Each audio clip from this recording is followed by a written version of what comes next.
is your relationship with time? Are you wired and tired, stressed and overwhelmed, busy and going nowhere? Or just want to scale your business? Welcome to Take Back Time with your host, Penny Zenker. Penny focuses on books, strategies, tools, and tips to help you work smarter and approach your time more strategically. As a result, you can have more energy, focus, and get more done in less time. Be more efficient and effective. Get ready to take back time. Hello and welcome to Take Back Time. My name is Penny Zenker and I'm your host. And today I am talking about focus because we are so distracted on a regular basis that I'm excited to have Taylor Jacobson with us today because he is a man who's looking to create tools to help people to be more focused. He is the startup and founder of Focusmate, which we're going to talk a lot about in a little bit. He's also a student of human potential. He's a trained executive coach, a wannabe adventurer, and a recovering pizza addict turned holistic health aspirant. Taylor, welcome to the show. Thank you, Penny. So, we're going to talk about this recovering pizza addict thing if we have enough time. But I really want to, I'm a big fan. I have a thing called Distraction Quiz to help people to get more aware and really heighten their awareness of how crazy distracted we really are. What's the story behind Focusmate? Yeah, so a big part of the story is really the first time that I started working remotely, started working home. I had really been a high performer my whole life, and I started working remotely. This was 2011, and overnight, I was no longer a high performer. And in fact, I almost got fired just because I was having a really hard time getting things done. And I did not sort of crack the code right then, but what did happen is I spent a long time kind of in a phase of shame and some depression, and just it was a really tough part of my life. And I started reading about productivity, behavioral change, even spiritual growth, like whatever I could to try and figure out my own problems. And that really solidified my passion for this space and my decision that I wanted to make this my career somehow. And, fast forward a number of years, I was working as an executive coach, and I was just talking to a friend about our respective struggles with procrastination. And we just had this idea of like, how could we support each other really, really deeply to overcome procrastination and knock out some projects we were both putting off. And so we just had this idea of like, let's get on a video call together and just work side by side. And like, we'd be watching each other get work done. And it honestly sounded kind of silly to both of us, but we were desperate. So we gave it a try, and lo and behold, it worked really, really well. So he and I did it a bunch of times, but pretty quickly I realized there was probably an opportunity to provide something like this to many, many other people like us. That's awesome. It makes a lot of sense. I mean, you think about it, you get a buddy to go to the gym, right? So that you both get out the door and make it happen, because it's so easy to come up with all these excuses why you can't go. And when someone else is watching or someone else is supporting you, you kind of show up differently. So it makes a lot of sense.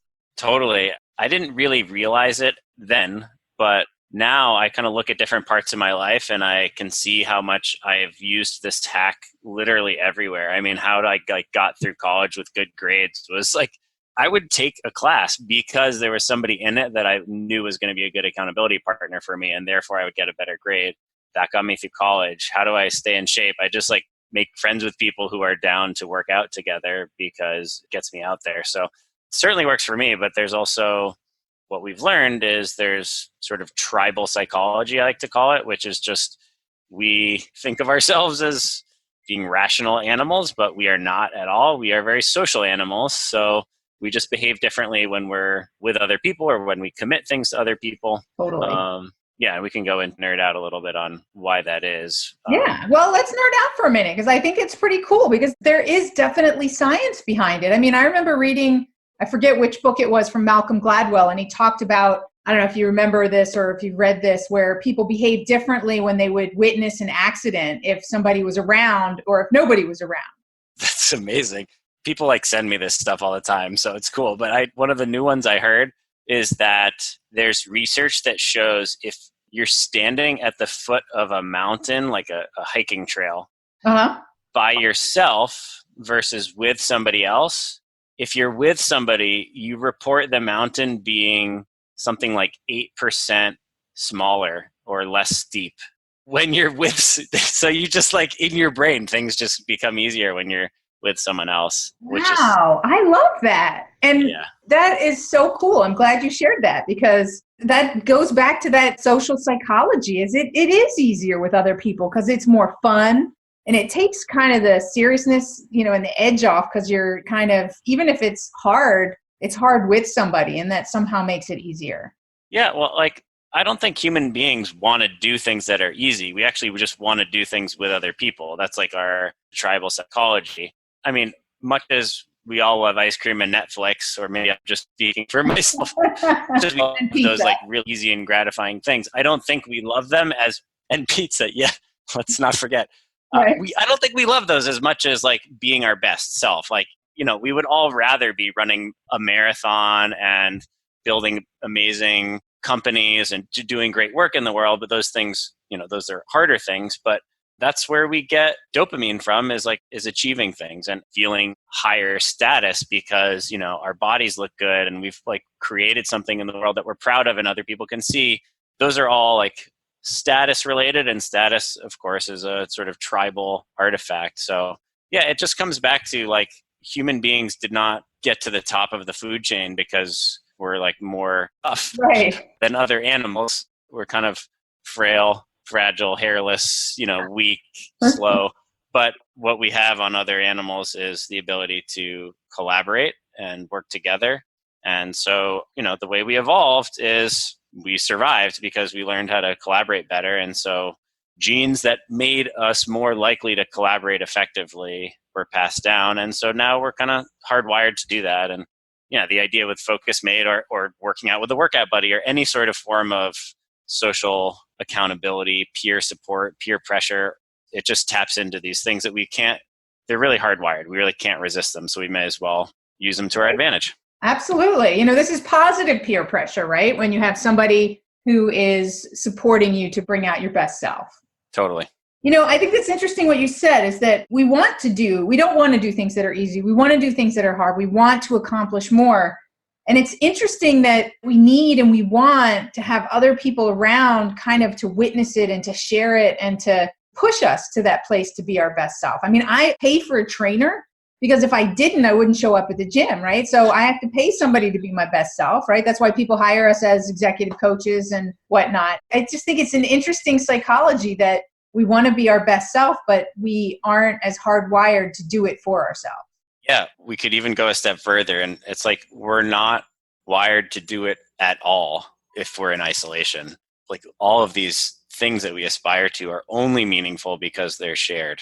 And actually, here's another one that I just heard. Someone who, maybe a coach, was working in the prison complex, and she was saying she never understood why solitary confinement was such a big deal.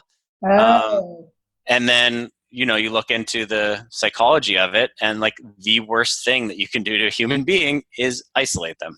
What's funny that just came up for me when you said that is like, in a way, entrepreneurs who are starting their own business that don't yet have a team, that's probably their biggest struggle, right? Is they're in solitary confinement. Totally.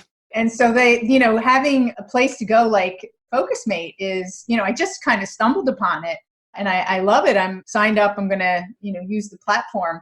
And I think that for new entrepreneurs, this is a gold mine to really support them in bringing out their best self and staying focused, because there are so many things that can distract us, even, our own shiny ideas. Totally. I mean, I think that's why a lot of these sort of like mastermind type of concepts have gotten really popular too. And when I started my first solo business, one of the first things that I did was I put together a men's group of just other entrepreneurs that I would meet with every month. And I've joined another program called Exponential. And that's a team that we check in with each other every day. And if there's a breakdown, then we'll kind of get on like a peer coaching call. And so, yeah, it's totally, if you are an entrepreneur going it alone, it's super lonely. It's super isolating. And I think that's really demotivating also. Yeah, well, it's that solitary confinement. I really, when you said that, I was like, that's the entrepreneur. Distractions are the enemy of productivity. Go to distractionquiz.com and find out your distraction profile. Are you a time zombie or a hamster? Take this free distraction quiz today to rate your ability to focus on what keeps you from being a wizard. Go to distractionquiz.com.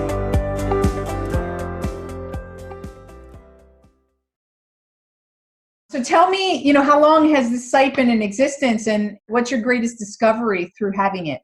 We've been around a couple years, sort of started as a little mini project on the side. And last year I found a co-founder and we've actually raised some money now. So we're like off to the races. What's the greatest discovery? I'll share something that I think is just really fun, which is something we've worked really hard at is fostering positive community.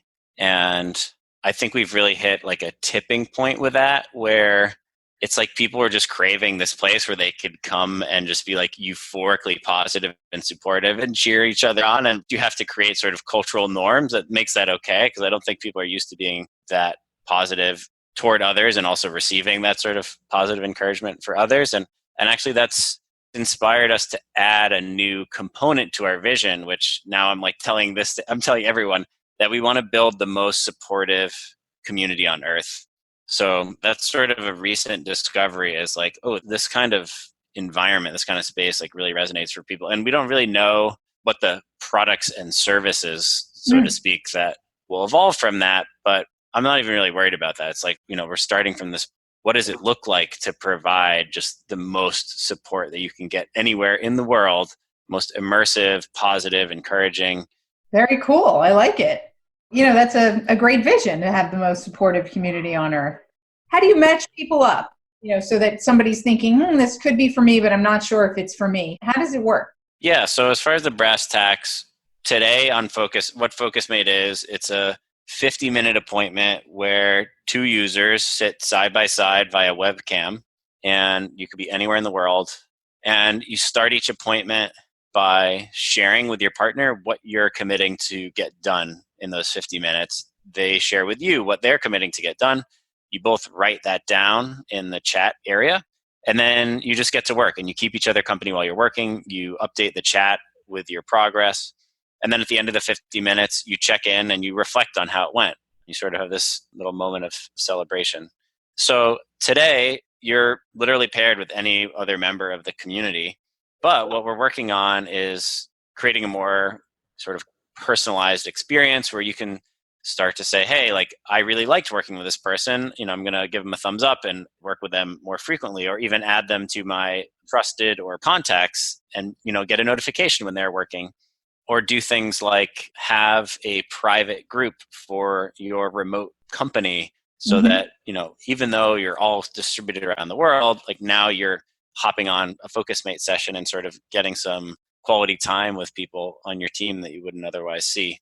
Or something that we're looking at now as well as like a women's only channel. So that, if you feel safer hopping on with another woman, that you can do that. So there's a whole myriad ways that we are exploring personalization of the experience, but that gives you a little taste. Very cool. Yeah, lots of, like you said, it's going to be developing a lot with this new idea. I really love it. Where can people reach you and sign up for this service? Yes, you can go to focusmate.com. That's focusmate.com. It's free, so you have no excuse. Don't procrastinate.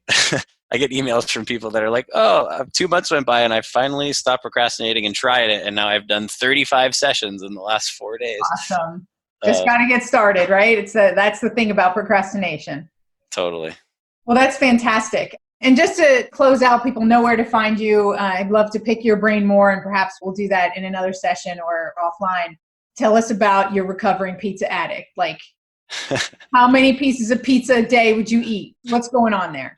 Well, the inside joke here for people listening is that in my bio, it says recovering pizza addict, but there's a question mark in parentheses next to the word recovering. So I think the jury is still out whether I'm actually recovering.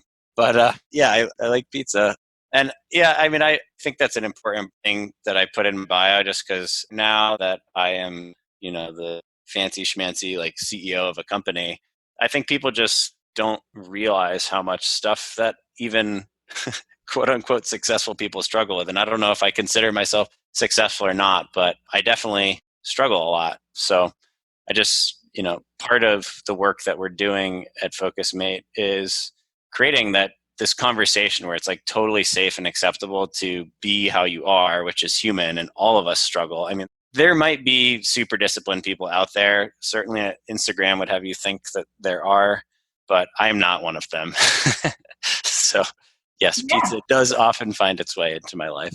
I think we all struggle in different ways, right? We all have, at the very core of our existence is wanting to create meaning in our lives and meaning for others. And we question whether we're good enough. I think that's like the ultimate thing that every single person deals with. And it may show up in different ways in different areas of our life, but, and some people are maybe further along than others, but we're all human, as you said. We're all the same.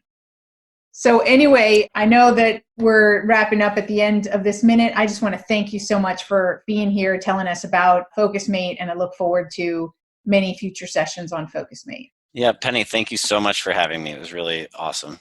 And thank you all for being here. We're dedicated to you getting more focused and increasing your performance and being the best you.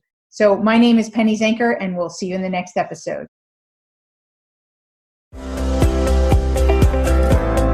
Thank you for listening. Today's topic is another opportunity for you to put the knowledge you learned into practice. Tune in again next week for more strategies that will help you have more energy and focus to get more done in less time, so you can continue to take back time.